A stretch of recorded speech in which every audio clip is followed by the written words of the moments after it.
الرحیم السلام علیکم ورحمۃ اللہ وبرکاتہ. کیسے ہیں آپ لوگ؟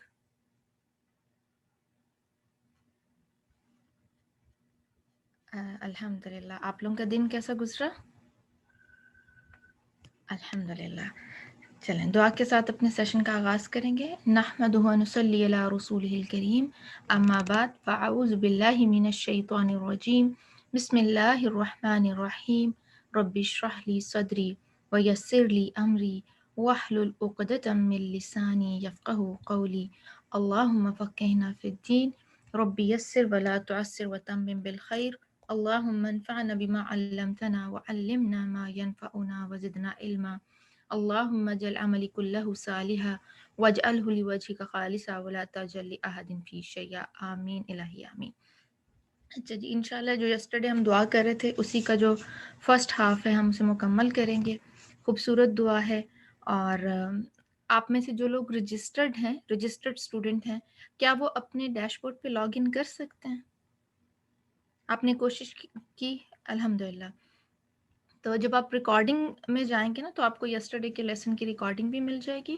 اور کیونکہ ویڈیو آپ دیکھیں گے تو وہاں پہ آپ کو یہ دعا لکھی ہوئی بھی نظر آ جائے گی. ٹھیک ہے. اور آپ کے کورس پورٹل پہ ہی آپ کو ٹیلی گرام کا لنک بھی انشاءاللہ مل جائے گا. صحیح ہے؟ اوکے. چلیں دعا کرتے ہیں. اعوذ باللہ من الشیطان الرجیم. اللہم البسنا لباس التقوی والزمنا کلمۃ التقوی.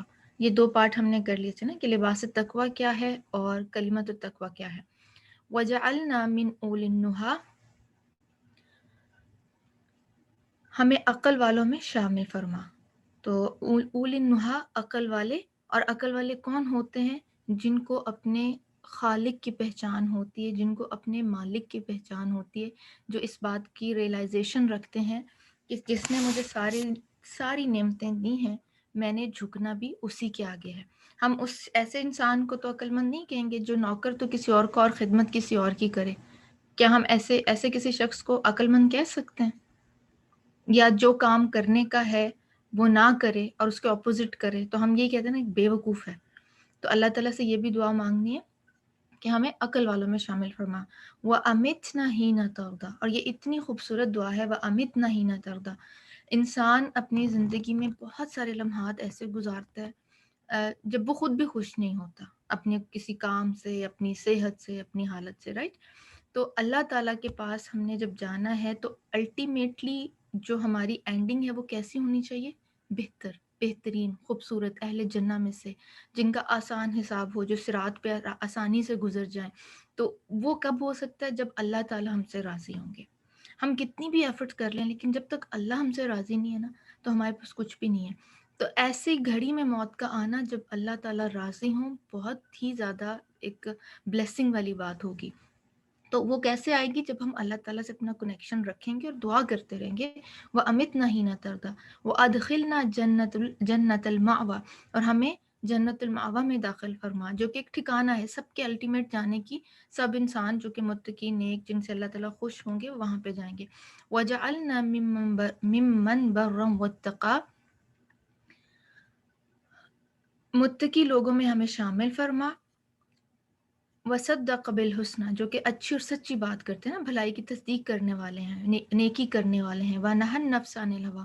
اور اپنے نفس کو خواہشوں سے روکنے والے ہیں. تو اچھا عقل مند انسان وہی ہوتا ہے جو رائٹ اینڈ رانگ جانتا ہے، جو اس بات کو میک شور کرتا ہے کہ جن کاموں سے اللہ تعالیٰ نے منع فرمایا ہے وہ خود بھی منع ہوتا ہے، نیکی کے کام کرتا بھی ہے، امر بالمعروف اور نہی عن المنکر کی طرف بھی دھیان دیتا ہے. پھر دوسرے اس کی کوشش کیا ہوتی ہے؟ جو بھی اللہ تعالیٰ نے اس کو اپنی نعمتوں سے نوازا ہوا ہے وہ ان کو دوسروں کے اوپر خرچ بھی کرے. کس لیے؟ اپنی آخرت کو سنوارنے کے لیے. وَجَعَلْنَا مِمَّن تُيَسِّرُهُ لِلْيُسْرَىٰ. اور ہمیں ان میں سے بنا جن کے لیے تو آسانی فراہم کرتا ہے. تو یسرہ للیسرا، کہ جس کے لیے اللہ آسانی کر دے اس شخص کا کام کبھی رک سکتا ہے؟ جس کے ساتھ اللہ تعالیٰ آ جائیں، اپنی رحمت کر دیں اس کے اوپر، اس کے معاملات اپنے ہاتھ میں لے لیں. تو ہمیں اللہ تعالیٰ سے دعا کرنی کہ ہمارے ساتھ اللہ تعالیٰ کی رحمت ہمیشہ رہے. وَجَعَلْنَا مِمَّن تُيَسِّرُهُ لِلْيُسْرَىٰ وَتُجَنِّبُهُ الْعُسْرَىٰ. اور جنہیں تو مشکل سے دور رکھتا ہے. اور یہ صرف اللہ کے ہاتھ میں، انسان کے ہاتھ میں نہیں۔ انسان اپنی طرف سے جتنی مرضی پلاننگ کر لے، اس کی پلاننگ تب تک کامیاب نہیں ہو سکتی جب تک کہ اللہ سبحانہ تعالیٰ اس کے ساتھ نہ ہو جائے۔ اور اللہ تعالیٰ کا ساتھ ہمیں کس طرح میسر آ سکتا ہے؟ اللہ تعالیٰ نے جس طرح ہمیں زندگی گزارنے کا حکم دیا ہے، ہم ان احکامات پر عمل کریں، کوشش کریں، جتنا ہمارے پاس علم ہے اپنے علم کو بڑھانے کی کوشش کریں، پھر اس علم کو عمل میں لانے کی کوشش کریں، اور سب سے مین چیز کہ دعاؤں کے ساتھ اپنا کنیکشن جو ہے وہ اللہ تعالیٰ کے ساتھ قائم رکھیں۔ اور دعا کیا ہے مومن کے لیے؟ ہاٹ لائن ہے نا، کہ جب بھی ہمیں کوئی ایمرجنسی ہے، ہم کسی مشکل میں ہیں، ہمیں کوئی مشورہ چاہیے، ہمیں اللہ تعالیٰ سے گائیڈنس چاہیے، تو ہم کیا کرتے ہیں؟ اللہ تعالیٰ سے دعا کرتے ہیں۔ یہ اللہ اور بندے کے درمیان تعلق ہے۔ تو اتنے پارٹ میں سے اگر آپ کچھ پوچھنا چاہتے ہیں تو آپ پوچھ سکتے ہیں۔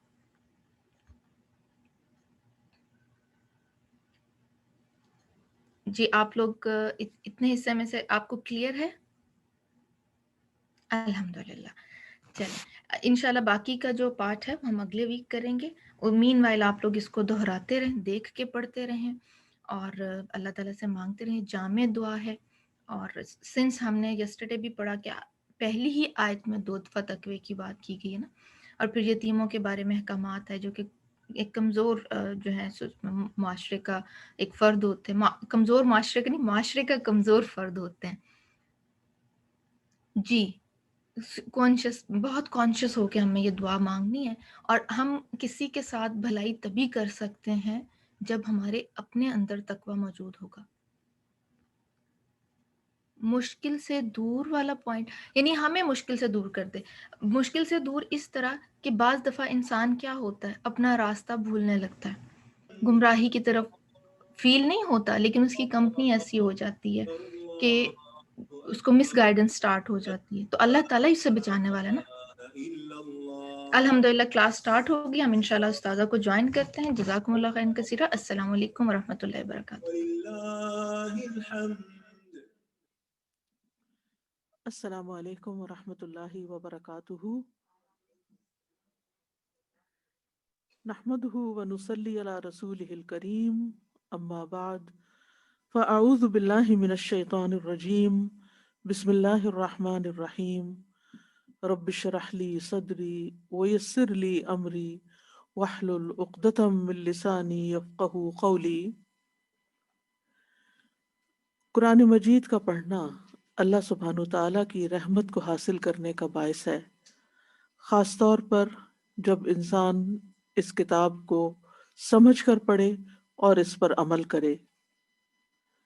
ارشاد باری تعالیٰ ہے، وَهَذَا كِتَابٌ أَنزَلْنَاهُ مُبَارَكٌ فَاتَّبِعُوهُ وَاتَّقُوا لَعَلَّكُمْ تُرْحَمُونَ۔ اور یہ ایک کتاب ہے جسے ہم نے نازل کیا ہے، بڑی برکت والی، بس اس کی پیروی کرو اور تقوی اختیار کرو تاکہ تم پر رحم کیا جائے۔ تو اللہ سبحانہ تعالیٰ سے دعا ہے کہ اللہ تعالیٰ اس قرآن کی بدولت ہم پر رحم فرمائے اور ہماری تمام مشکلات کو آسان فرمائے۔ آج ہم انشاءاللہ سورۃ النساء کی آیت نمبر 6 سے آغاز کریں گے۔ وَابْتَلُوا الْيَتَامَى۔ أعوذ بالله من الشيطان الرجيم، بسم الله الرحمن الرحيم۔ وابتلوا اليتامى حتى إذا بلغوا النكاح فإن آنستم منهم رشدا فادفعوا إليهم أموالهم ولا تأكلوها إسرافا وبدارا أن يكبروا، ومن كان غنيا فليستعفف، ومن كان فقيرا فليأكل بالمعروف، فإذا دفعتم إليهم أموالهم فأشهدوا عليهم وكفى بالله حسيبا اور یتیموں کو للرجال نصيب مما ترك الوالدان والأقربون وللنساء نصيب مما ترك الوالدان والأقربون مما قل منه أو كثر نصيبا مفروضا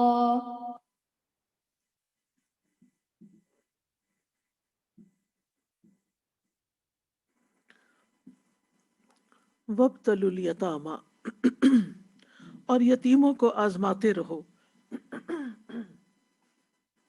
عفواً، اور یتیموں کو آزماتے رہو یہاں تک کہ وہ نکاح کی عمر کو پہنچ جائیں، پھر اگر تم ان میں سمجھ بوجھ پاؤ تو ان کے مال ان کے حوالے کر دو، اور تم ان مالوں کو اسراف اور جلدی کرتے ہوئے مت کھاؤ، اس ڈر سے کہ وہ بڑے ہو جائیں گے، اور جو کوئی مالدار ہو تو اسے یتیموں کے مال سے بچنا چاہیے، اور جو مالی طور پر محتاج ہو تو چاہیے کہ وہ معروف طریقے سے کھائے، پھر جب تم ان کے مال ان کے سپرد کر دو تو ان پر گواہ ٹھہرا لو، اور حساب لینے کے لیے اللہ کافی ہے۔ وابتلوا الیتاما، یتیموں کا امتحان کرو، ان کو آزماؤ، ان کی تربیت کرتے رہو، ان کو ٹیسٹ کرو۔ کس طرح؟ مثلا پہلے تھوڑا سا مال دے کر انہیں کسی کام پہ لگا کر یہ دیکھو کہ آیا وہ مال کو بڑھا سکتے ہیں، مال کو صحیح طور پر استعمال کر سکتے ہیں یا نہیں۔ ان سے مختلف طرح کے کام کروائے جا سکتے ہیں جس سے اندازہ ہو سکتا ہے کہ وہ اب میچور ہو چکے ہیں، سمجھدار ہو چکے ہیں، کام کرنے کے قابل ہو گئے ہیں، منی مینجمنٹ میں سمجھدار ہو چکے ہیں۔ اور پھر جب وہ بالغ ہو جائیں اور ان کے اندر تم رشد پاؤ، سمجھداری پاؤ، تو بلا توقف مال ان کے حوالے کر دو۔ بلوغت کی علامت اگرچہ مرد کے لیے احتلام اور عورت کے لیے حیض ہے، لیکن اس کے باوجود بھی رشد کی شرط ہے۔ فَإِنْ آنَسْتُم مِّنْهُمْ رُشْدًا حَتَّى إِذَا بَلَغُوا النِّكَاحَ، یہاں تک کہ جب وہ نکاح کی عمر کو پہنچ جائیں۔ تو نکاح بھی کسی بچے کا کب کیا جاتا ہے؟ جب اس کے اندر سمجھداری ہو۔ فَإِنْ آنَسْتُم مِّنْهُمْ رُشْدًا فَادْفَعُوا إِلَيْهِمْ أَمْوَالَهُمْ، پھر اگر تم ان کے اندر سمجھداری پاؤ تو ان کے مال ان کے حوالے کرو۔ اور رشد میچورٹی کی ایج کو کہتے ہیں جس میں انسان کی عقلی صلاحیتیں بیدار ہو جاتی ہیں، اور پھر وہ اپنے کاموں کو صحیح، اپنے نفع نقصان کو صحیح طور پر سمجھ سکتا ہے انسان۔ اگر کسی شخص میں رشد نہ ہو تو خواہ وہ بوڑھا ہی کیوں نہ ہو جائے، تو اس کے متولی یا اس کے وصی کو چاہیے کہ وہ مال اس کے حوالے نہ کرے۔ اسی طرح اگر کوئی مجنون ہے یا بیمار ہے یا کسی بھی وجہ سے وہ اپنے آپ کو لک آفٹر نہیں کر سکتا، تو پھر اس کو مال نہ دیا جائے، کیونکہ اس طرح مال کے ضائع ہونے کا اندیشہ ہے، اور ہمارے دین نے ہمیں مال ضائع کرنے سے منع کیا ہے۔ سورۃ الانعام میں آتا ہے وَلَا تَقْرَبُوا مَالَ الْيَتِيمِ إِلَّا بِالَّتِي هِيَ أَحْسَنُ حَتَّى يَبْلُغَ أَشُدَّهُ، اور یتیم کے مال کے قریب نہ جاؤ مگر اس طریقے سے جو سب سے اچھا ہو، یہاں تک کہ وہ اپنی پختگی کو پہنچ جائے۔ حتیٰ یبلغ اشدہ، یہاں رشد کی بجائے اشد کا لفظ آیا ہے، یعنی بھرپور جوانی کو پہنچ جائے۔ اور اگر بلوغت کے بعد بھی، عمر زیادہ ہونے کے بعد بھی شعور نہ آئے تو پھر اس کو یتیم ہی سمجھا جائے گا۔ کسی نے ابن عباس رضی اللہ عنہ سے سوال کیا تھا کہ یتیمی کب ختم ہوتی ہے؟ تو انہوں نے جواباً کہا کہ تم نے مجھ سے پوچھنے کے لیے لکھا ہے کہ یتیمی کب ختم ہوتی ہے، تو میری عمر کی قسم، بعض لوگ ایسے ہوتے ہیں کہ ان کی داڑھی نکل آتی ہے لیکن وہ اپنے لینے اور دینے میں کمزور ہوتے ہیں، مالی معاملات نہیں جانتے ہوتے۔ پھر جب وہ باسلیقہ لوگوں کی طرح اپنا فائدہ حاصل کرنے کے قابل ہو جائیں تو ان کی مدت یتیمی ختم ہوگی۔ اور ایک روایت میں ہے کہ ابن عباس نے فرمایا، یتیم سے یتیمی کا نام اس کے بالغ ہونے تک اور سمجھ کے آثار کے نمودار ہونے تک ختم نہیں ہوتا۔ یہاں پر ایک سائیڈ نوٹ کے طور پر میری عمر کی قسم کہا گیا۔ ہم یہ پڑھ چکے ہیں کہ اللہ سبحانہ تعالیٰ کے علاوہ کسی اور کی قسم نہیں کھائی جا سکتی، تو پھر کیا میری عمر کی قسم کہنا درست تھا حضرت ابن عباس رضی اللہ عنہ کا؟ تو یاد رکھیے کہ یہ الفاظ جو ہیں یہ لٹرل معنوں میں نہیں لیے جاتے، یہاں مقصد قسم کھانا نہیں ہوتا، بلکہ بات میں تاکید پیدا کرنے کے لیے، اس کو تقویت دینے کے لیے بولے جاتے ہیں، ارادے کے طور پر نہیں بولے جاتے۔ اور یہ کلمات کہنا جائز ہے کیونکہ یہ عربوں کی لغت میں مشہور ہے، اور یہ لغت میں کسی اہم بات کے اوپر قسم کھانے کے لیے لفظ نہیں آتا، بلکہ اور اسی طرح کے اور محاورے بھی ہیں، جیسے تربت یمینک، تمہارا دایاں ہاتھ خاک آلود ہو، تو اس کا مطلب ہے کہ کہیں جا کے تم مٹی میں لگاؤ ہاتھ، یہ تو مطلب نہیں ہے اس کا۔ یا ثقلت کا امو کا، تیری ماں تجھے روئے، تو یہ زبانوں کے اندر خوبصورتی پیدا کرنے کے لیے یا اپنے جذبات کے اظہار کے لیے محاوروں کا استعمال ہوتا ہے، ضرب المثل کا استعمال ہوتا ہے، استعاروں کا استعمال ہوتا ہے۔ تو یہ ایک عام سی بات ہے، ہر زبان کے اندر ایسا ہوتا ہے، اور عربی زبان میں بھی ہوتا ہے۔ پھر فرمایا وَلَا تَأْكُلُوهَا إِسْرَافًا وَبِدَارًا أَن يَكْبَرُوا، اور تم ان مالوں کو اسراف کے ساتھ اور جلدی جلدی نہ کھاؤ کہ کہیں بچے بڑے ہی نہ ہو جائیں۔ اسراف کا مطلب ہے جائز حد کو پھلانگ کر وہاں تک چلے جانا جو جائز نہیں، یعنی باؤنڈریز کراس کر جانا۔ اور بدارن کا لفظ بدری سے ہے، جس کا مطلب ہے کسی چیز کی طرف جلدی کرنا، تیز رفتاری کی طرف، تیز رفتاری سے جانا، تیزی کے ساتھ جانا۔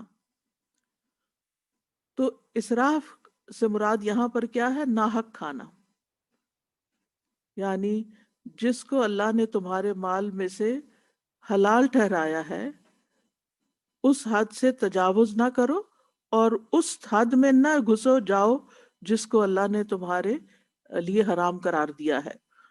اور بیدارن سے مراد یہ ہے کہ یتیموں کے بڑا ہونے سے پہلے پہلے جلدی جلدی ان کے مال ختم نہ کر دو، کیونکہ بڑے ہو گئے، سمجھدار ہو گئے، تو پھر تو یہ ہمیں کچھ اس میں اپنی مرضی کرنے نہیں دیں گے، تو اس لیے جیسے تیسے ہے پہلے ہی اس کو ٹھکانے لگا دیا جائے۔ اب اسراف کا مسئلہ عملی طور پر مثال کیا ہوگی؟ مثلاً یتیم کا مال اگر $50 میں اس کے کھانے پینے کا سامان آتا ہے تو اسے $100 میں خریدنا، مہنگی جگہ سے خریدنا، یا کسی ایسے ریسٹورینٹ میں لے جانا اسی کے پیسوں سے کہ جو بہت مہنگا ہو، حالانکہ اس کو ضرورت نہیں۔ اس کے مال کو جتنا بھی ہو سکے بچا کے رکھنا چاہیے، انویسٹ کرنا چاہیے، تاکہ جب وہ بچہ بڑا ہو تو اپنے پاؤں پہ کھڑا ہو جائے، وہ کسی کے آگے ہاتھ نہ پھیلائے، کسی کا محتاج نہ ہو۔ اور اسی طرح یہ ہے کہ اس کے بڑے ہونے سے پہلے مال کو ادھر ادھر کرنے کی کوشش بھی نہیں کرنی چاہیے، کیونکہ یہ یتیم کے حقوق کی خلاف ورزی ہے اور اس کے حق میں نقصان دہ چیز ہے۔ وَمَنْ كَانَ غَنِيًّا فَلْيَسْتَعْفِفْ وَمَنْ كَانَ فَقِيرًا فَلْيَأْكُلْ بِالْمَعْرُوفِ، تو جو غنی ہو اسے چاہیے کہ پاک دامنی سے کام لے، یعنی یتیم کی مال کی نگرانی کرنے کی وجہ سے اس کے مال میں سے اجرت لینے سے پرہیز کرے اور اپنے مال پہ اکتفا کرے، یعنی یتیموں کے جو وارث ہیں وہ ان کے مال سے بے نیازی اختیار کریں، فلیستعفف یعنی بچ کے رہیں، ان کا مال نہ استعمال کریں۔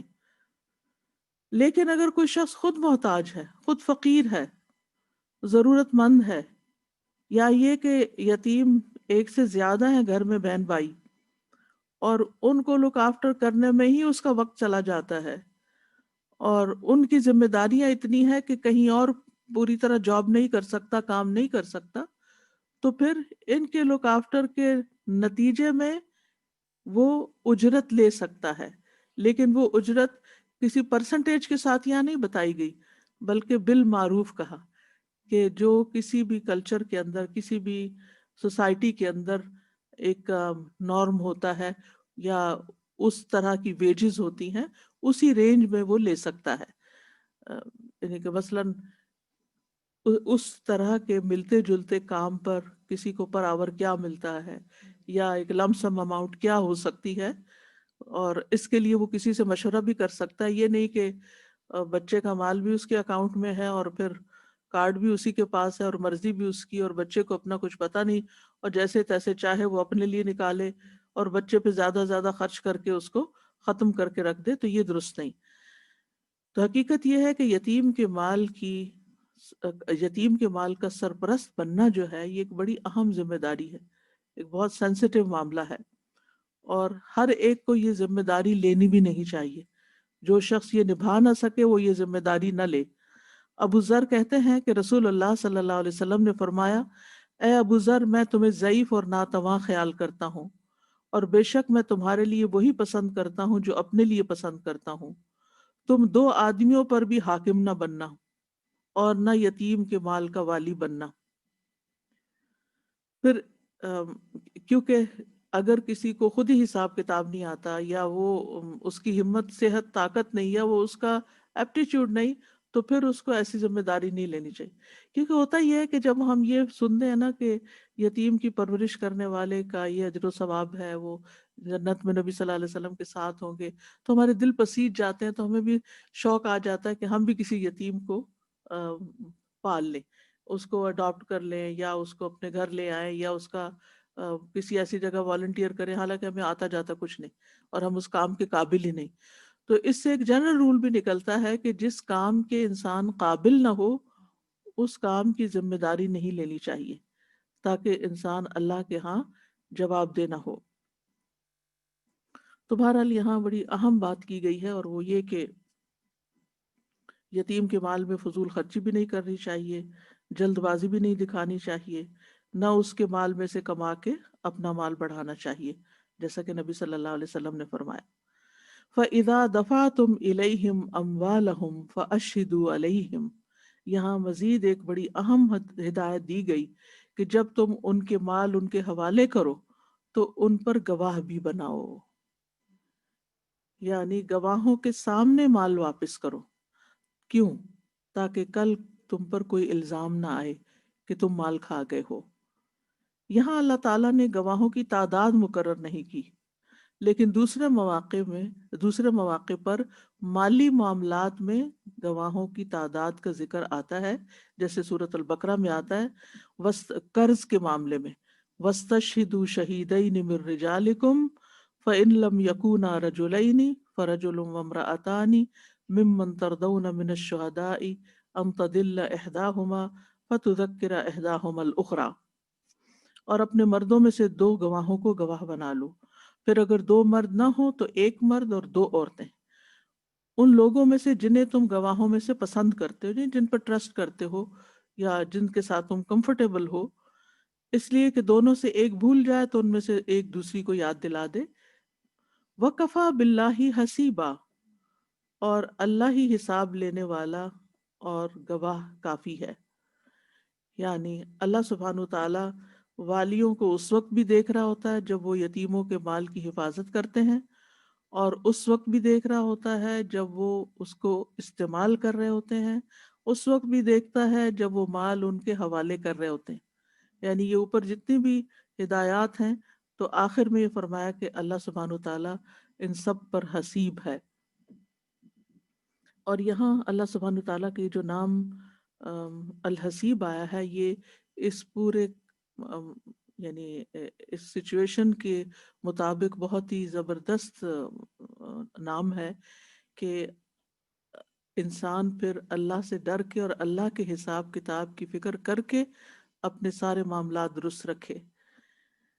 حسیب کا ایک معنی ہوتا ہے حساب کتاب کرنے والا، جیسے قرآن مجید میں آتا ہے نا، اقرا کتابک کفا بنفسک الیوم علیک حسیبا، اپنی کتاب پڑھ، آج تو خود اپنے اوپر بطور محاسب کافی ہے، یعنی اپنا محاسبہ خود کر سکتا ہے۔ دوسرا معنی ہوتا ہے کافی ہونے والا، یعنی اللہ ہی کافی ہے، جیسے حسبنا اللہ و نعم الوکیل کہتے ہیں ہم، وکفا باللہ حسیبا، کہ اللہ ہی حساب لینے کے لیے کافی ہے۔ اور ایک اور معنی بھی آتا ہے حفاظت کرنے والا، اسے ابن جریر طبری نے اختیار کیا ہے کہ اے لوگو، تم جو بھی اطاعت یا نافرمانی کا عمل کرتے ہو، اللہ تمہارے ہر عمل کو محفوظ رکھنے والا ہے، یہاں تک کہ وہ ان اعمال کا تمہیں بدلہ دے گا۔ اسی لیے ایک اور معنی حسیب کا ہے بدلہ دینے والا، یعنی اللہ سبحانہ تعالیٰ اپنے بندوں کو کافی ہے، ان کے اعمال کا حساب لینے والا بھی ہے، حفاظت کرنے والا بھی ہے، اور بدلہ دینے والا بھی ہے، اور ان کے اعمال کو شمار کرنے والا بھی ہے۔ ابو ذر غفاری کہتے ہیں کہ نبی صلی اللہ علیہ وسلم اپنے رب تبارک و تعالیٰ سے روایت کرتے ہیں کہ بے شک اللہ تعالیٰ فرماتا ہے، اے میرے بندو، یہ تمہارے اعمال ہیں کہ جنہیں میں تمہارے لیے شمار کر رہا ہوں، پھر میں تمہیں ان کا پورا پورا بدلہ دوں گا۔ تو جو آدمی بہتر بدلہ پائے وہ اللہ کا شکر ادا کرے، اور جو بہتر بدلہ نہ پائے وہ اپنے نفس ہی کو ملامت کرے۔ تو بہرحال ہم سب کو یہ یاد رکھنا چاہیے کہ چاہے یتیم کے بارے میں کوئی مال کا حساب کتاب، یا کوئی ڈونیشن اکٹھی کرنے کا، یا اپنے کسی کے ساتھ بھی کوئی قرض کا لین دین ہے، کسی بھی انسان کے ساتھ کوئی بھی مالی معاملات ہیں، تو اس میں یہ نہیں کہنا چاہیے کہ میں نے کبھی حساب کتاب نہیں کیا۔ نہیں، لین دین میں حساب کتاب ضروری ہے، تاکہ کسی کے ساتھ بھی حق تلفی نہ ہو، لا ضرر ولا ضرار، نہ ہمیں کوئی نقصان پہنچے نہ ہم کسی کو نقصان دیں، کیونکہ کل کو کوئی یہ نہ کہے کہ اس نے میرا حق ہی نہیں دیا مجھے۔ تو مالی معاملات جو ہیں ان میں اگر انسان حساب کتاب پورا نہیں رکھتا اور کوئی کمی بیشی ہو گئی تو کل پکڑ ہوگی، تو اس لیے حساب کتاب رکھنا ضروری ہے، اور ہم سب پر اللہ حساب لینے والا ہے اور وہی کافی ہے۔ آیت نمبر 7، للرجال نصیب مما ترک الوالدان والاقربون وللنساء نصیب مما ترک الوالدان والاقربون مما قل منه او کثر نصیبا مفروضا، مردوں کے لیے اس ورثے میں سے ایک حصہ ہے جو والدین اور قریبی رشتہ دار چھوڑ جائیں، اور عورتوں کے لیے بھی ایک حصہ ہے اس ورثے میں سے جو والدین اور قریبی رشتہ دار چھوڑ جائیں، خواہ ورثہ کم ہو یا زیادہ، اس میں ایک طے شدہ حصہ ہے، طے شدہ حصہ ہے۔ یعنی وراثت کی اصل کیا ہے کہ مرد اور عورت اس معاملے میں برابر ہیں، یعنی دونوں کے حصے ہیں، یہ مطلب ہے، لیکن ان میں سے ہر ایک اس وراثت میں سے جو میت چھوڑ جاتی ہے اپنا حصہ اللہ تعالیٰ کے بتائے ہوئے قانون کے مطابق وصول کرتا ہے، یعنی جس طرح کی رشتہ داری ہوگی اس کے مطابق حصہ ہوگا جو اللہ نے مقرر کیا ہے، کیونکہ ایک دوسرے کے ساتھ جو ہمارے تعلقات ہوتے ہیں یا نسب کی وجہ سے ہوتے ہیں، یعنی رشتہ داری، تعلقات نہیں، رشتہ داری، یا نسب کی وجہ سے ہوتی ہے، کہ ایک ماں باپ کی اولاد ہوتے ہیں ہم، پھر یا تو زوجیت کی وجہ سے ہوتی ہے، کہیں شادی ہو جائے تو وہ رشتہ دار بن جاتے ہیں، یا پھر ولا کی وجہ سے ہوتی ہے، جو غلام جو آزاد کرتا ہے انسان لیکن اس کی وجہ سے وراثت میں حصہ نہیں ہوتا۔ اور یاد رکھیے کہ عربوں کے ہاں جو کمزور لوگوں کے حقوق دبائے جاتے تھے ان میں سے ایک یتیموں کے علاوہ عورتوں کے ساتھ بھی ظلم و ستم تھا، اور ان کو میراث میں شامل نہیں کیا جاتا تھا، نہ بچوں کو اور نہ ہی عورتوں کو، بلکہ عورت کو ورثہ شمار کیا جاتا تھا۔ یعنی اگر ایک شخص کی 4 بیویاں ہیں اور وہ شخص فوت ہو گیا تو اپنی ماں کو چھوڑ کر جو باقی عورتیں ہوتی تھیں ان کو بیٹے بانٹ لیتے تھے، یعنی وہ ان کو اپنی ملکیت سمجھ لیتے تھے، ان کو نہ تو کچھ دیتے دلاتے تھے اور نہ ہی ان کو آزاد کرتے تھے، ان کو روک لیتے تھے۔ تو اللہ سبحانہ وتعالیٰ نے عورت کو اس ذلت کے مقام سے نکال کر وراثت میں حصے دار بنا دیا. تو اس آیت سے کیا پتہ چلتا ہے؟ للرجال نصیب مما ترک الوالدان والاقربون، مردوں کے لیے بھی حصہ ہے اس میں سے جو والدین اور اقربون چھوڑ جائیں. یہاں اقارب نہیں کہا گیا، اقربون کہا گیا، جو زیادہ قریبی رشتہ دار ہیں. اب اس کی تفصیل آگے انشاءاللہ آیت وراثت میں آئے گی. اور اسی طرح عورتوں کے لیے بھی اس میں سے حصہ ہے جو والدین اور رشتہ دار چھوڑ جائیں، یعنی میراث میں عورتوں کا حصہ بھی ہے. اور پھر ساتھ جو یہ فرمایا مما قل منہ او کثر، تھوڑا ہے یا زیادہ ہے اس سے کوئی فرق نہیں پڑتا. اگر کسی نے صرف $1,000 ہی چھوڑا ہے تو وہ بھی تقسیم ہوگا، اور اگر 1000 نہیں صرف 100 چھوڑا ہے، مرتے وقت اس کی جیب سے صرف $100 ہی نکلا ہے اور کچھ بھی نہیں تھا سوائے اس کے بدن کے کپڑوں کے، انتہائی غریب انسان تھا، کسی چیز کا مالک نہیں تھا، کسی کے پاس ایسے ہی رہ رہا تھا، تو وہ $100 بھی اسی طرح تقسیم ہوگا جیسے اللہ کا حکم ہے، اس میں کمی بیشی نہیں کی جا سکتی. اور پھر یہ کہ یہاں یہ بھی یاد رکھا جائے کہ قریبی رشتہ داروں کی موجودگی میں دور کے رشتہ دار محروم ہوں گے، کیونکہ اقربون کا لفظ آیا ہے. ٹھیک ہے.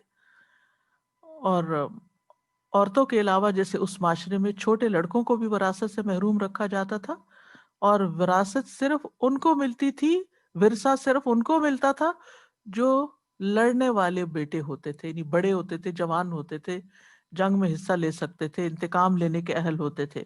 لیکن یہاں پر یتیموں کو بھی حق دلوایا گیا جو چھوٹے بچے باقی رہ جائیں. نیکسٹ آیت ہے وَإِذَا حَضَرَ الْقِسْمَةَ أُولُو الْقُرْبَى وَالْيَتَامَى وَالْمَسَاكِينُ فَارْزُقُوهُم مِّنْهُ وَقُولُوا لَهُمْ قَوْلًا مَّعْرُوفًا وَقُولُوا لَهُمْ قَوْلًا مَّعْرُوفًا. اور وراثت کی تقسیم کے وقت جب غیر وارث رشتہ دار اور یتیم اور مسکین موجود ہوں تو انہیں اس میں سے کچھ نہ کچھ دے دو، اور اگر نہ دے سکو تو ان سے بھلے طریقے سے بات کر لو. وَإِذَا حَضَرَ الْقِسْمَةَ، قسمت ہوتا ہے تقسیم، اور یہاں ہے تقسیم کا موقع، یعنی میراث کی تقسیم کا وقت جب آ جائے اور اس وقت اور لوگ بھی آ جائیں سن کے. اصل میں بیک ہوم اگر آپ کو یاد ہو تو عموماً لوگوں کے گھروں میں جو کچھ ہو رہا ہوتا تھا، کوئی شادی ہے، بیاہ ہے، فوتگی ہے، کوئی مال کی تقسیم ہے، کوئی چیز کسی کے گھر میں آئی ہے، کوئی جا رہا ہے، پورے محلے کو پتا ہوتا تھا. تو اور وہ سارے شریک بھی ہو جاتے. اب یہ ہے کہ سلسلے ہی کچھ اور ہیں کہ اوپر والے کو نہیں پتا نیچے کیا ہو رہا ہے، نیچے والے کو نہیں پتا اوپر کیا ہو رہا ہے، ایک گھر میں رہنے والوں کو نہیں پتا کہ دوسرے کمرے میں کیا ہو رہا ہے. اتنی زیادہ یعنی پرائیویسی اور انڈیپینڈنس ہو گئی ہے کہ ہر کوئی اپنے اون پر ہی خوش ہے اور گیجٹس کے ساتھ خوش ہے، انسانوں سے بیزار ہے اور مشینوں کے ساتھ دوستی ہے. تو بہرحال تو اس یعنی اور اب بھی ماشاءاللہ بہت سے معاشرے ایسے ہیں کہ جن کے اندر یہ کلچر پایا جاتا ہے کہ جہاں ایک دوسرے کی خوشی غم اور حرکات و سکنات پر اچھی نظر ہوتی ہے. تو بہرحال جب کوئی فوت ہو جائے تو پھر لوگوں کا انتظار ہوتا ہے کہ اب اس کی وراثت کب تقسیم ہوگی، پوچھ گچھ بھی کرتے رہتے ہیں. پھر بعض اوقات کچھ رشتہ دار آ کے رہنے بھی لگتے ہیں، کچھ غریب فقیر مسکین محلے میں بھی رہتے ہوتے ہیں، ملے جلے لوگ ہوتے ہیں، اور تو اور گھر کے سرونٹس کو تو پتہ ہی ہوتا ہے کہ گھر میں کیا ہو رہا ہے. تو وراثت کی تقسیم کے وقت جب حاضر ہوں کون؟ اولو القربہ، رشتہ دار. کون سے رشتہ دار ہیں یہاں؟ جن کا وراثت میں حصہ نہیں ہے. والیتامہ، اور یتیم، والمساکین، اور مسکین. یعنی سن سنا کے غریب مسکین بھی اکٹھے ہو گئے.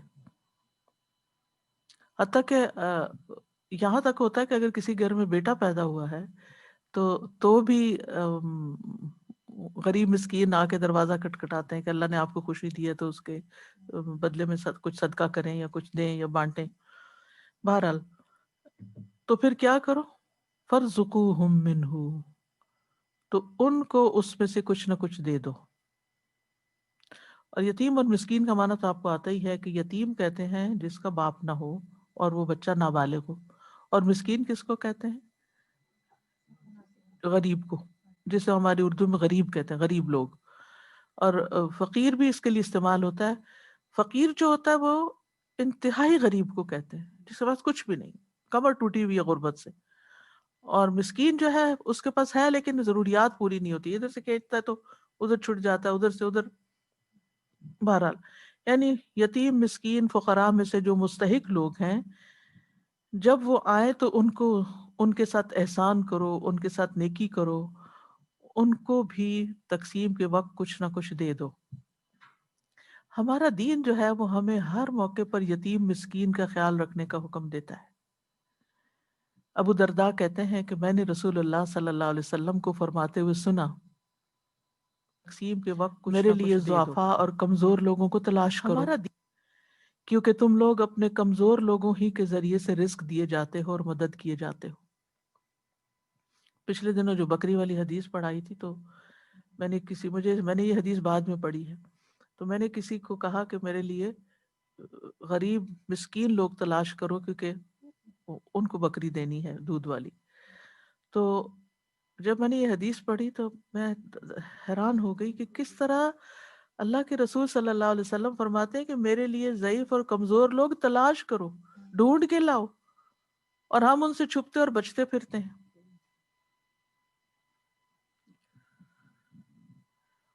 اس وقت میں آپ کو دکھا نہیں سکتی کہ جو میرے لیے کسی نے تلاش کیا کہ کس طرح کی فیملی ہے اور کس طرح کے کیا ان کی مجبوریاں ہیں، یعنی ہم کس دنیا میں رہتے ہیں. اور صبح سے مجھے اتنا ڈر لگ رہا تھا کہ ہم جیسے لوگ جو تعلیم دیتے ہیں ان کی بڑی ذمہ داری بنتی ہے کہ وہ لوگوں کو اکسائیں کہ اپنے آس پاس، اپنے پیچھے گھر، جس علاقے سے ہیں، جہاں سے آئے ہیں، وہاں پر جو لوگ رہتے ہیں ان کا باقاعدہ پتہ کیا جائے. میرے والد جو تھے، اللہ تعالیٰ ان پہ اپنی رحمت کرے، وہ ماشاءاللہ صبح فجر کی نماز کے بعد سائیکل پہ بیٹھ کے ہر گھر کا جو نیبرہڈ میں تھے جا کے دروازہ نوک کرتے تھے اور پوچھتے تھے کہ آپ کے ساتھ کتنے سرونٹس ہیں یا آپ کے آس پاس کون غریب رہتے ہیں. پوری انہوں نے لسٹ بنائی ہوئی تھی، اور یہ فجر کے بعد کا معمول ہوتا تھا کہ ان کے گھروں میں کچھ پہنچانا ہے، یعنی جو بھی تقسیم کرنا ہے، چاہے روپیہ پیسہ ہے یا کوئی کھانا ہے یا کچھ اور جو اللہ نے توفیق دی. تو میں نے کہا کہ ہم لوگوں نے وہ روایات کیوں چھوڑ دی کہ تلاش کرنا، کیونکہ بعض ضرورت مند ایسی جگہوں پر بیٹھے ہوتے ہیں کہ وہ کسی سے سوال بھی نہیں کر سکتے. وہ اتنے مسکین کا تو لفظ جو ہے نا، سکنا سے، سکنا کا مطلب ہے بس حرکت چھوڑ دینا، یعنی ہمت ہار بیٹھتے ہیں کہ ہمارے پاس ہم کچھ بھی نہیں کر سکتے. تو ہمیں تلاش کرنا چاہیے، اور یہ تو نبی صلی اللہ علیہ وسلم کا حکم ہے کہ میرے لیے ضعفاء اور کمزور لوگوں کو تلاش کرو، کیونکہ تم لوگ اپنے کمزور لوگوں کے ہی ذریعے سے رزق دیے جاتے ہو اور مدد کیے جاتے ہو. یعنی تم ان کو تلاش کر کے دو تو اللہ تمہارے رزق میں بھی برکت ڈالے گا. تو ہم سب کو بھی اس پر عمل کرنا چاہیے کہ ہم تلاش کریں اور ان کے لیے کچھ نہ کچھ کریں جو بھی ہم کر سکتے ہیں. کیونکہ سورۃ الماعون میں آتا ہے نا کہ ارأیت الذی یکذب بالدین فذلک الذی یدع الیتیم ولا یحض علی طعام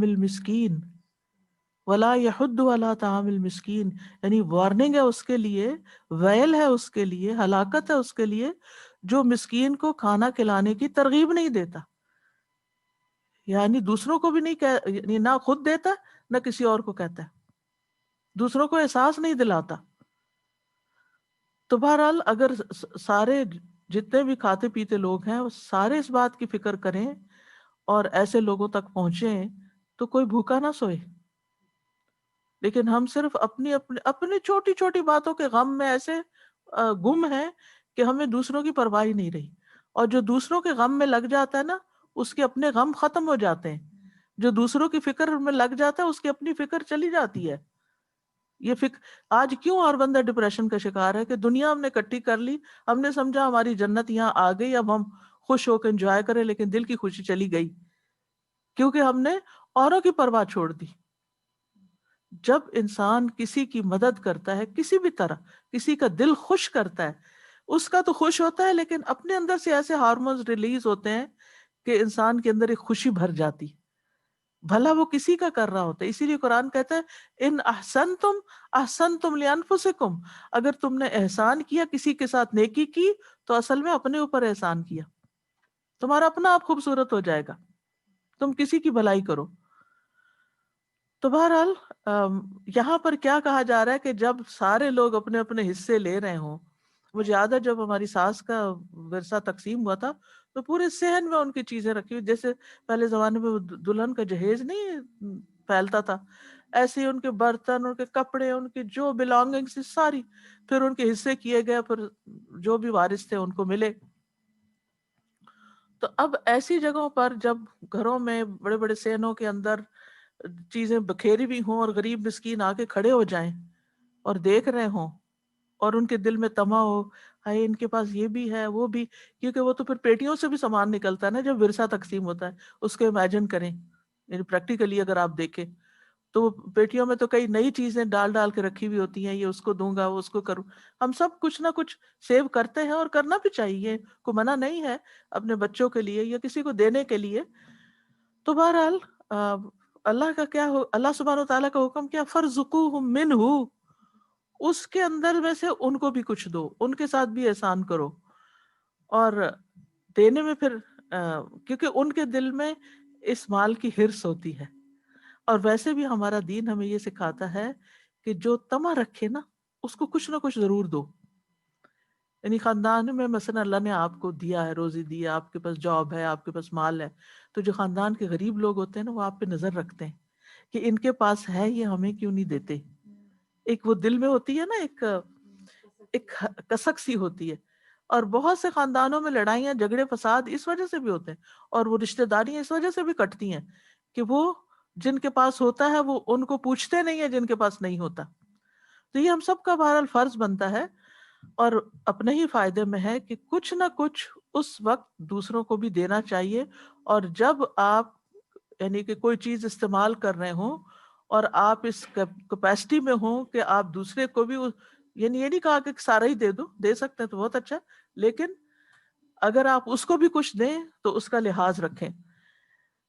نبی صلی اللہ علیہ وسلم کی سیرت سے ہمیں یہ بات پتہ چلتی ہے. مسور بن مخرمہ کہتے ہیں ان کے والد مخرمہ نے کہا، اے بیٹے مجھے معلوم ہوا ہے کہ نبی صلی اللہ علیہ وسلم کے پاس کچھ قبائیں آئی ہیں اور آپ انہیں تقسیم فرما رہے ہیں، ہمیں بھی آپ کے پاس جانا چاہیے، مجھے لے چلو.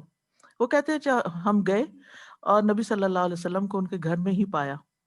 میرے والد نے مجھ سے کہا، میرے بیٹے میرا نام لے کر آپ کو بلاؤ. میں نے اسے بڑی توہین آمیز بات سمجھا کہ آپ صلی اللہ علیہ وسلم کو اپنے والد کے لیے بلا کے تکلیف دوں. چنانچہ میں نے والد صاحب سے کہا کہ میں آپ کے لیے اللہ کے رسول صلی اللہ علیہ وسلم کو کیسے بلاؤں؟ انہوں نے کہا، بیٹے آپ کوئی جابر صفت انسان نہیں ہے، تم بلاؤ. چنانچہ میں بلا لایا، آپ باہر تشریف لائے. آپ کے اوپر دیباج کی ایک قبا تھی جس میں سونے کے بٹن لگے ہوئے تھے. آپ نے فرمایا، مخرمہ اسے میں نے تمہارے لیے چھپا کے رکھا ہوا تھا. چنانچہ آپ نے انہیں وہ قبا دے دی. یعنی آپ کو پتا تھا کہ ان کے اندر وہ مادہ ہے کہ یہ انتظار کریں گے یا ان کو امید ہوگی مجھ سے.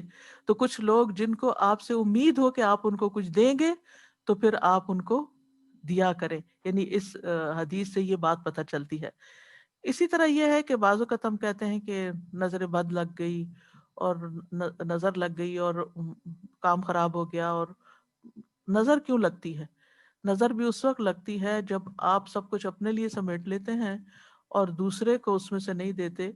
تو لوگوں کے بعض اوقات نفس خبیث ہوتے ہیں، یعنی وہ اندر جیلسی چھپائی بھی ہوتی ہے یا وہ آپ سے اندر سے نفرت کرتے ہیں. تو جب وہ اندر سے ایک دوری ہوتی ہے یا نفرت ہوتی ہے، یہ آپ سے اریٹیٹڈ ہوتے ہیں، اور جب وہ آپ کے پاس کوئی چیز دیکھتے ہیں تو ان کی ایسی ریز اندر سے نکلتی ہیں کہ جو جا کے نقصان دیتی ہیں. یعنی نظر لگنا جو ہے برحق ہے. تو یہاں اس سے بھی بچنے کا یعنی وہ کہا گیا. اسی لیے مثلاً آپ دیکھیں کہ شادی کا موقع ہو یا کوئی بھی خوشی کا موقع ہو تو خاندان کے کچھ لوگ اپنے لیے بڑے اچھے اچھے لباس بنوا لیتے ہیں اور دوسروں کو جو ان کے رشتہ دار کزنز وغیرہ ہوتے ہیں کچھ، تو چاہے اگر اللہ نے آپ کو توفیق دی نا تو اپنا تھوڑا ہلکی کوالٹی کا بنا لیں اور تھوڑا ان کی کوالٹی بڑھا لیں، تاکہ بہت فرق نہ ہو کہ ایک نے کیا پہنا ہوا ہے، ایک سونے سے لدا ہوا ہے اور دوسرا جو ہے وہ لوہے کی انگوٹھی بھی اس کو میسر نہیں. تو اتنا اونچ نیچ، اتنا فرق نہیں خاندانوں کے اندر ہونا چاہیے اگر وہ خود اپنے لیے نہیں بنا سکتے. اور میں نے کئی لوگوں کو دیکھا ہے کہ وہ شادیوں کے موقع پر اپنے کپڑے بناتے ہوئے اپنے خاندان کی ان بچیوں کے بھی بنوا لیتے ہیں ساتھ ہی، کہ یہ ساری بہنیں ایک جیسے ہی پہنیں گی. کتنی خوبصورت یہ عادتیں یا رسمیں کہہ لیں، لیکن یہ کہ یہ ہمارے دین نے ہی سکھایا ہمیں، فَارْزُقُوهُم مِّنْهُ، اس میں سے دو.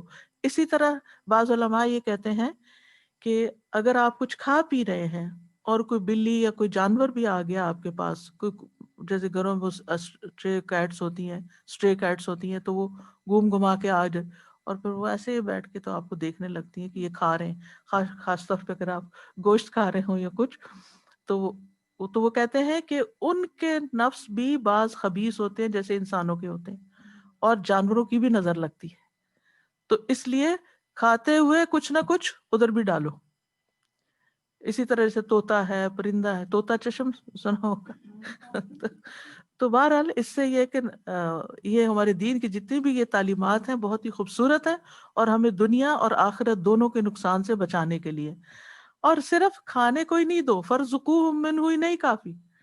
اگر تم نہیں دے سکتے اس وقت کوئی ایسی چیز ہے کہ جس کو کاٹ نہیں سکتے، جس کو کھول نہیں سکتے، کوئی ہے ہی پہلے ہی تھوڑا سا ہے اور جو وارث ہے وہ بھی انتہائی غریب ہیں، تو پھر کیا کرو، وَقُولُوا لَهُمْ قَوْلًا مَّعْرُوفًا، یعنی ان کو اچھی بات کر دو، ان سے معذرت کر لو کہ یہ وارثوں کا مال ہے، تمہارا حق نہیں ہے، یا یہ کہنے کے بجائے تمہارا حق نہیں ہے انہیں کہو کہ انشاءاللہ تمہیں کہیں اور سے دیں گے، فی الحال وی آر سوری کہ یہ اس کو ہم بانٹ نہیں سکتے، نکاح اس کے حصے بکھرے نہیں کر سکتے. مثلا کوئی مشین ہے یا کوئی ایسی چیز ہے کہ جس کو آپ اگر اس کا ایک پارٹ کسی کو دے دیں گے کسی کو، تو وہ نہ ان کے کام کا نہ ان کے کام کا. تو ایسی چیزیں بھی ہو سکتی ہیں. تو اس اعتبار سے ہمارے دین نے ہمیں بہت ہی خوبصورت تعلیم دی ہے. اگر آیت کو آپ دیکھیں، وَإِذَا حَضَرَ الْقِسْمَةَ أُولُو الْقُرْبَى وَالْيَتَامَى وَالْمَسَاكِينُ فَارْزُقُوهُم مِّنْهُ وَقُولُوا لَهُمْ قَوْلًا مَّعْرُوفًا وَلْيَخْشَ الَّذِينَ لَوْ تَرَكُوا مِنْ خَلْفِهِمْ ذُرِّيَّةً ضِعَافًا خَافُوا عَلَيْهِمْ فَلْيَتَّقُوا اللَّهَ وَلْيَقُولُوا قَوْلًا سَدِيدًا. اور ان لوگوں کو جو وراثت تقسیم کریں اس بات سے ڈرنا چاہیے کہ اگر وہ خود اپنے پیچھے ناتواں اولاد چھوڑ جاتے تو انہیں ان کے بارے میں کتنا اندیشہ لاحق ہوتا. لہٰذا انہیں چاہیے کہ اللہ سے ڈریں اور درست بات کریں. یہ حکم میت کی وصیت سن کر نافذ کرنے والوں کے لیے ہے، اور ان لوگوں کو بھی جو یتیموں کے سرپرست اور وصی ہوں. ان سب کو ایک ہدایت دی جا رہی ہے کہ وہ اللہ تعالیٰ سے ڈرتے ہوئے میت کی اولاد اور یتیموں کے مفاد کا اسی طرح خیال رکھیں جس طرح وہ چاہتے ہیں کہ ان کے مرنے کے بعد ان کی چھوٹی اور بے بس اولاد کا مفاد سامنے رکھا جائے. لہٰذا انہیں یتیموں سے بہتر سلوک کرنا چاہیے اور ان کی عمدہ سے عمدہ تعلیم کا بندوبست کرنا چاہیے.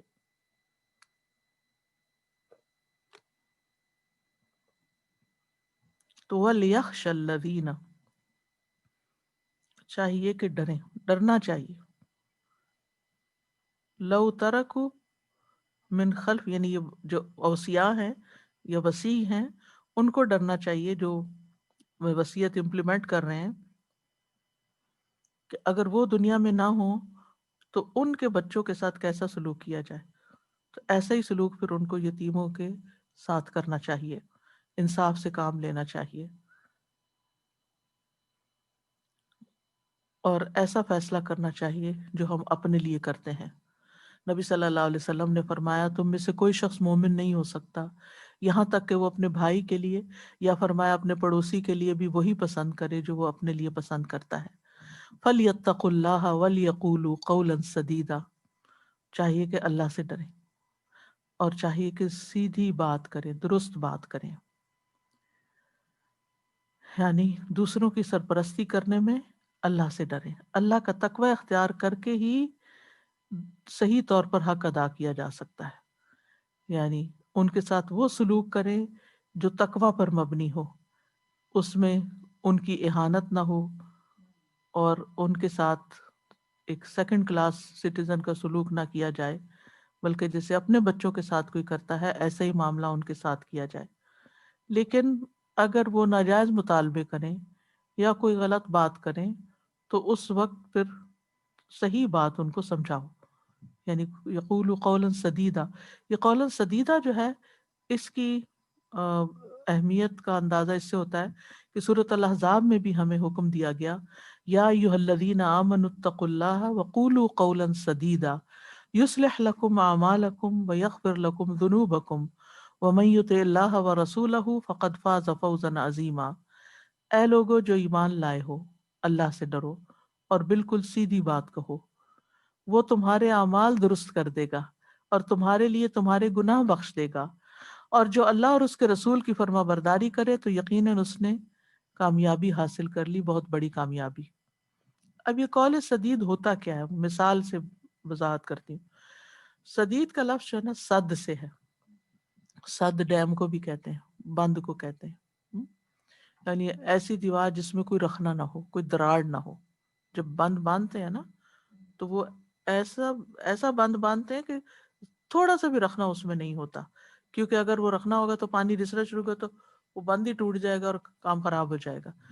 تو قول سدید وہ بات ہوتی ہے کہ جو ذو معنی نہیں ہوتی، بالکل صحیح ہوتی ہے، کہ اس سے کوئی دوسرا مطلب نکال کے اور کوئی اور یعنی گول مول باتیں نہیں، بلکہ صحیح اور درست بات۔ اور اسی طرح اس یہ بھی کہا گیا کہ اس سے مراد کلام میں نرمی اور لطیف کلام جو ہے وہ بھی اسی میں آتا ہے۔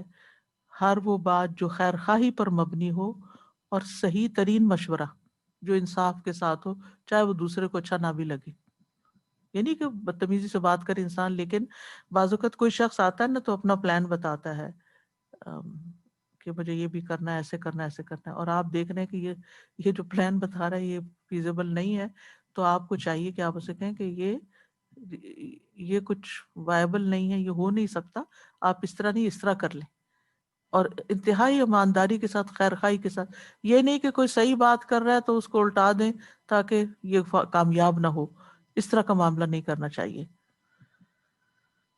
آج 10 ہے، ان الذین یأکلون اموال الیتامی ظلما انما یأکلون فی بطونہم نارا وسیصلون سعیرا۔ بے شک وہ لوگ جو یتیموں کے مال ظلم کرتے ہوئے کھا جاتے ہیں، یقیناً وہ اپنے پیٹوں میں آگ بھر رہے ہیں اور عنقریب وہ بھڑکتی ہوئی آگ میں جلیں گے۔ یتیم کا مال معروف طریقے سے لیا جا سکتا ہے، ضرورتاً، پیچھے ہم پڑھ چکے ہیں کہ اگر وہ فقیر ہو تو وہ یتیم کے مال میں سے اجرت لے سکتا ہے، لیکن یتیم کا مال ظلم کے ساتھ نہیں لیا جا سکتا، ناحق نہیں لیا جا سکتا، کیونکہ جو یتیم کا مال کھاتا ہے وہ دراصل اپنے پیٹ میں آگ بھرتا ہے اور وہ اس آگ میں جلتا رہے گا۔ یہاں پر لفظ نارن استعمال ہوا ہے جو نکرہ ہے، یعنی بہت بڑی آگ، تفخیم کے لیے، جس ایسی آگ، اور سعیر وہ آگ ہوتی ہے جس میں شعلے ہوتے ہیں، یعنی ایسی آگ میں جلایا جائے گا جو دہک رہی ہوگی، جس کی تپش انتہائی سخت ہوگی۔ اور یہ بھی آتا ہے نا کہ وہ اپنے پیٹوں میں آگ بھرتے ہیں، انما یأکلون فی بطونہم نارا، اندر بھی آگ اور باہر بھی آگ، یعنی کتنا شدید معاملہ ہوگا۔ یتیم کا مال کھانا جو ہے یہ کبیرہ گناہوں میں سے ہے۔ ابو ہریرہ رضی اللہ عنہ کہتے ہیں نبی صلی اللہ علیہ وسلم نے فرمایا 7 ہلاکت خیز گناہوں سے بچو۔ صحابہ نے عرض کیا اللہ کے رسول وہ کیا ہے؟ آپ نے فرمایا اللہ کے ساتھ کسی کو شریک ٹھہرانا، جادو کرنا، کسی جان کو قتل کرنا جسے اللہ نے حرام ٹھہرایا مگر حق کے ساتھ، سود کھانا، یتیم کا مال ہڑپ کر جانا۔ کیونکہ ان کو تو پتہ ہی نہیں ہمارے باپ نے کیا چھوڑا ہے، بعض تو بچے بعد میں پیدا ہوتے ہیں باپ کے مرنے کے۔ پھر لڑائی کے دن پیٹ پھیر کے بھاگ جانا، اور پاک دامن ایمان والی بھولی بھالی عورتوں پر زنا کی تہمت لگانا۔ آیت 11 ہے،